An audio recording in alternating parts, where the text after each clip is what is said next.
शिवसेना में एक विधायक का निधन हो गया, जिसके चलते अब 227 विधायक बचे हैं और सरकार के लिए 144 विधायक चाहिए। बगावत से पहले शिवसेना की अगुवाई में बने महाविकास अघाड़ी के 169 विधायकों का समर्थन हासिल था, जबकि बीजेपी के पास 113 और विपक्ष में 5 अन्य विधायक हैं।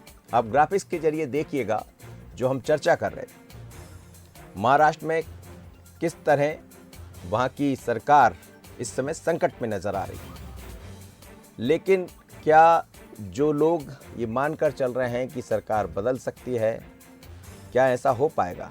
हम देखिए अलग अलग आंकड़ों के जरिए आपको बता रहे हैं। 169 विधायकों का समर्थन हासिल था महाअघाड़ी पार्टी को। भारतीय जनता पार्टी के पास 113 विधायक है और विपक्ष में 5 अन्य विधायक हैं।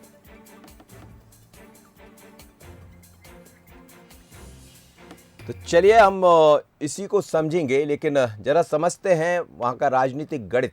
इस खबर के जरिए आपको बताते हैं कि परिस्थितियों में सरकार को कितना खतरा हो सकता है और किन हालातों में भारतीय जनता पार्टी को फायदा मिल सकता है। महाराष्ट्र की उद्धव सरकार पर इस समय सियासी संकट मंडरा रहा है। महाराष्ट्र विधानसभा की में हम बात कर रहे हैं, तो आपको जो बता रहे थे, लेकिन देखिए हमारी एक खास खबर। महाराष्ट्र की उद्धव सरकार पर इस समय सियासी संकट मंडरा रहा है। महाराष्ट्र विधानसभा में सीटों की संख्या 288 है। यहां सरकार बनाने के लिए किसी भी दल को 145 विधायकों के समर्थन की जरूरत है। एकनाथ शिंदे के समर्थन में 17 विधायक साथ छोड़ते हैं तो भी उद्धव सरकार को खतरा नहीं रहेगा, क्योंकि इन पर दल बदल कानून लगेगा। ऐसे में उनकी विधानसभा सदस्यता चली जाएगी।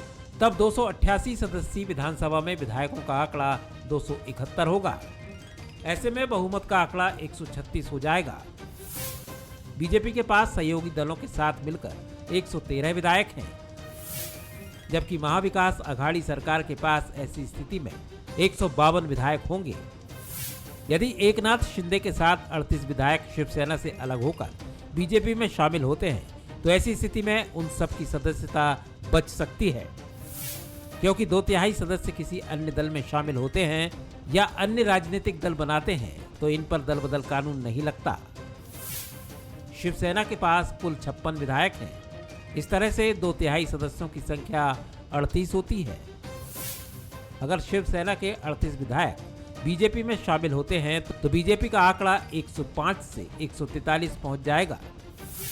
अगर बीजेपी में शामिल ना होकर अलग पार्टी बनाकर एनडीए का समर्थन करते हैं तो भी एनडीए के विधायकों का कुल आंकड़ा जो भी 113 है वह 38 बढ़कर 151 हो जाएगा। इस तरह एनडीए के पास राज्य विधानसभा में बहुमत होगा।